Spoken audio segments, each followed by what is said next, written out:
왕을 세우시되 왕 위에 계신 하나님. 본문 사무엘상 8장 7절, 15장 22절, 16장 7절. 사랑하는 성도 여러분, 사무엘상은 한 나라의 정치사를 기록한 책이 아닙니다. 사무엘상은 누가 우리의 왕인가를 묻는 신앙의 책입니다.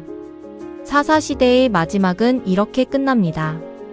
그때에 이스라엘의 왕이 없으므로 각기 자기 소견에 옳은 대로 행하였더라. 문제는 왕이 없었던 것이 아니라 하나님을 왕으로 모시지 않았던 것입니다. 그래서 하나님은 이스라엘을 왕정시대로 인도하시며 인간왕을 통해 오히려 하나님 왕권을 더 분명히 드러내십니다. 그러므로 사무엘상 말씀을 깊이 묵상하며 누가 우리의 왕인가라는 근본적인 질문을 마음에 새기려 합니다.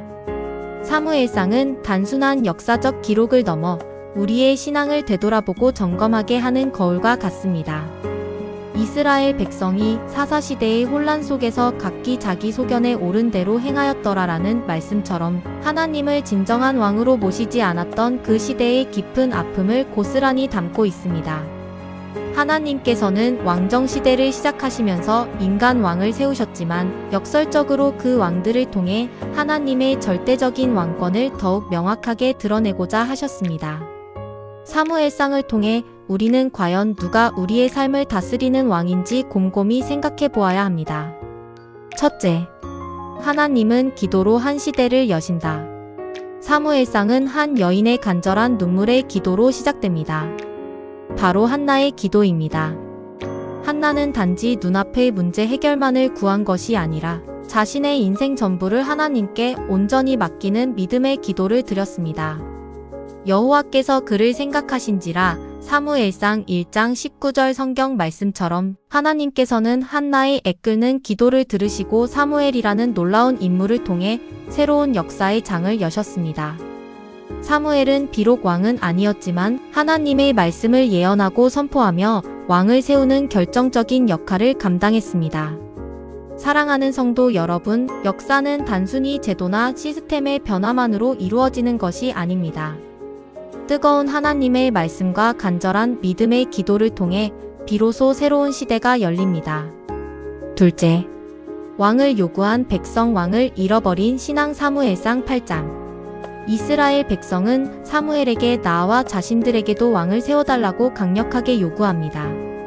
우리도 모든 나라와 같이 왕을 세워 주소서라는 그들의 외침은 겉으로는 평범하고 당연한 요구처럼 보일 수 있지만 하나님께서는 그 마음속 깊은 곳에 숨겨진 본질을 정확하게 꿰뚫어 보셨습니다. 그들이 너를 버림이 아니요 나를 버려 자기들의 왕이 되지 못하게 함이니라. 사무엘상 8장 7절. 하나님의 말씀처럼 그들은 하나님을 완전히 저버린 것이 아니라 하나님을 자신들의 진정한 왕으로 인정하고 싶어 하지 않았던 것입니다. 오늘날 우리의 모습은 과연 어떠합니까? 우리는 열심히 신앙생활을 하고 예배에 참여하지만 삶의 중요한 결정을 내릴 때 진정으로 하나님께 먼저 묻고 그분의 뜻을 구하며 따르고 있는지 스스로에게 질문해야 합니다. 신앙의 위기는 무신론과 같은 명백한 불신앙에서 시작되는 것이 아니라 하나님을 부분적으로만 신뢰하고 의지하는 데서 비롯될 수 있다는 사실을 기억해야 합니다. 셋째, 사울 사람의 눈에 맞는 왕의 비극. 사울은 객관적으로 볼 때 모든 조건을 완벽하게 갖춘 왕이었습니다. 그는 키가 훤칠하게 크고 외모 또한 매우 뛰어났으며 전쟁터에서는 늘 승리하는 용맹함을 떨쳤습니다. 그러나 하나님께서는 결국 사울을 왕의 자리에서 패하십니다. 그 이유는 단 하나, 순종이 제사보다 낫고 듣는 것이 순양의 기름보다 나으니. 사무엘상 15장 22절. 하나님의 분명한 말씀에 불순종했기 때문입니다. 사울은 하나님을 경외하고 두려워하기보다는 주변 백성들의 시선과 평가에 더 민감하게 반응했고 하나님의 말씀을 따르기보다는 자신의 상황 판단과 계산을 더 중요하게 여겼습니다. 사랑하는 성도 여러분, 부분적인 순종은 온전한 순종이 아니며 결국에는 불순종과 다를 바 없습니다. 하나님의 말씀에 마음을 다해 온전히 순종하는 것만이 참된 믿음의 증거입니다. 넷째, 다윗 하나님 마음에 합한 왕. 하나님께서는 다윗을 새로운 왕으로 선택하시면서 사람은 외모를 보거니와 나 여호와는 중심을 보느니라. 사무엘상 16장 7절에서 분명하게 말씀하십니다. 다윗은 결코 완벽한 사람이 아니었습니다. 때로는 실수하고 죄를 짓기도 했습니다. 그러나 다윗은 언제나 하나님을 자신의 삶의 왕으로 모시는 중심, 즉 진실한 마음을 가지고 있었습니다. 사울을 죽일 수 있는 절호의 기회가 찾아왔을 때에도 다윗은 자신의 감정과 욕망을 억누르고 하나님의 질서를 존중하며 그분의 때를 기다렸습니다. 참된 믿음은 자신의 생각대로 성급하게 앞서가는 것이 아니라 하나님의 완벽한 계획을 신뢰하며 인내심을 가지고 기다리는 것입니다. 하나님의 인도하심을 겸손히 구하고 그분의 뜻에 온전히 순종하는 것이 가장 중요합니다. 다섯째, 사무엘상의 결말 실패한 왕과 남겨진 소망. 사울은 결국 하나님의 음성을 더 이상 듣지 못하게 되고 절망에 빠져 신접한 여인을 찾아가 도움을 구하는 비참한 최후를 맞이합니다. 그러나 하나님께서는 이 절망적인 이야기로 사무엘상을 끝맺지 않으셨습니다. 하나님께서는 다윗을 남겨두셨고 그 다윗의 왕조를 통해 마침내 참된 왕, 곧 예수 그리스도를 이 땅에 보내주실 놀라운 소망을 남겨두셨습니다. 인간의 연약함과 실패 속에서도 하나님께서는 변함없이 구원의 역사를 이루어 가시는 것입니다. 여섯째, 예수 그리스도 완전한 왕의 성취. 사울은 실패했고 다윗조차도 완전하지 못했습니다. 그러나 오직 예수님만이 완전하신 왕이십니다. 그분은 십자가에 죽기까지 하나님의 뜻에 완전히 순종하신 왕이시며 십자가의 사랑으로 우리를 다스리시는 영원한 왕이시며 영원히 실패하지 않으시는 영원한 왕이십니다. 예수 그리스도께서는 우리의 모든 죄를 짊어지시고 십자가 위에서 죽으심으로 우리에게 영원한 생명을 선물로 주셨습니다. 그분은 우리의 구원자이시며 우리의 주님이시며 우리의 영원한 왕이십니다. 결론, 오늘 우리의 고백은? 사랑하는 성도 여러분, 사무엘상은 오늘 우리 각자에게 이렇게 묻고 있습니다. 나는 과연 너의 왕이냐? 이 질문에 우리는 어떻게 응답해야 할까요? 우리의 간절한 기도가 다음과 같은 진실한 고백이 되기를 간절히 소망합니다. 주님, 제 삶의 문제를 해결해 주시는 분으로만 주님을 찾는 것이 아니라 제 삶 전체를 다스리시고 인도하시는 진정한 왕으로 주님을 모시겠습니다. 우리의 삶의 모든 영역에서 주님을 인정하고 그분의 주권에 복종하며 그분의 뜻을 따라 살아가는 복된 삶을 살아가시기를 축원합니다. 그러므로 이제 결단하십시오. 저는 인간적인 왕을 끊임없이 요구하는 불완전한 신앙을 버리고 오직 영원한 왕이신 하나님께 온전히 순종하는 성숙한 신앙으로 나아가겠습니다. 오늘 이 자리에서 우리 모두 함께 결단하며 하나님을 우리의 왕으로 모시고 살아가는 복된 삶을 살아가시기를 간절히 축원합니다. 아멘. 다 함께 기도합니다.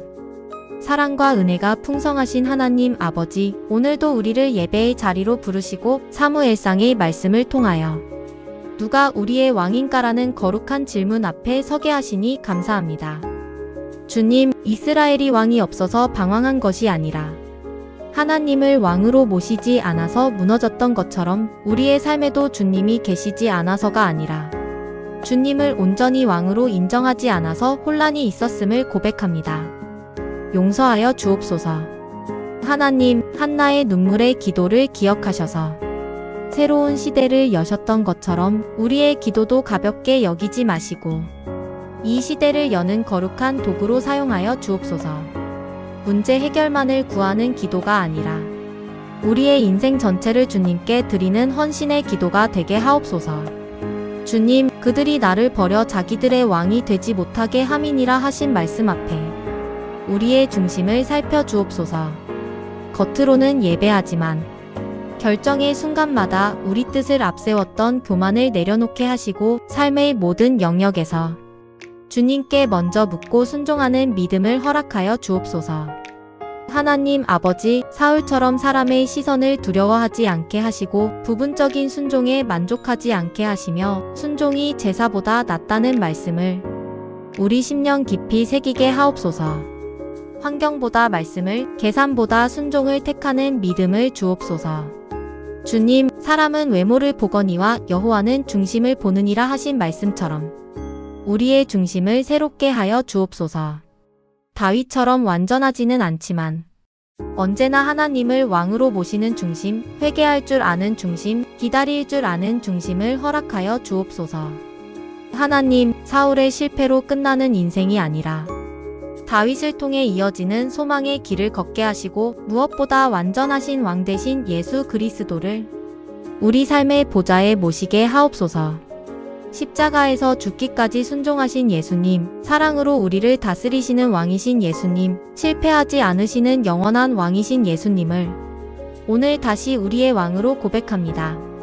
주님, 우리의 가정 위의 왕으로 다스려 주옵소서. 우리의 교회 위의 왕으로 다스려 주옵소서. 우리의 직장과 사역과 모든 관계 위에 왕으로 통치하여 주옵소서. 이 시간 우리의 결단을 받아 주옵소서. 인간적인 왕을 구하던 연약함을 버리고 오직 하나님만을 왕으로 모시는 성숙한 믿음으로 나아가게 하옵소서. 주님, 제 삶 전체의 왕이 되어 주옵소서. 이 고백이 우리의 매일의 삶이 되게 하시고 순종의 열매로 증명되는 믿음 되게 하옵소서. 우리의 영원한 왕 되시는 예수 그리스도의 이름으로 기도드립니다. 아멘.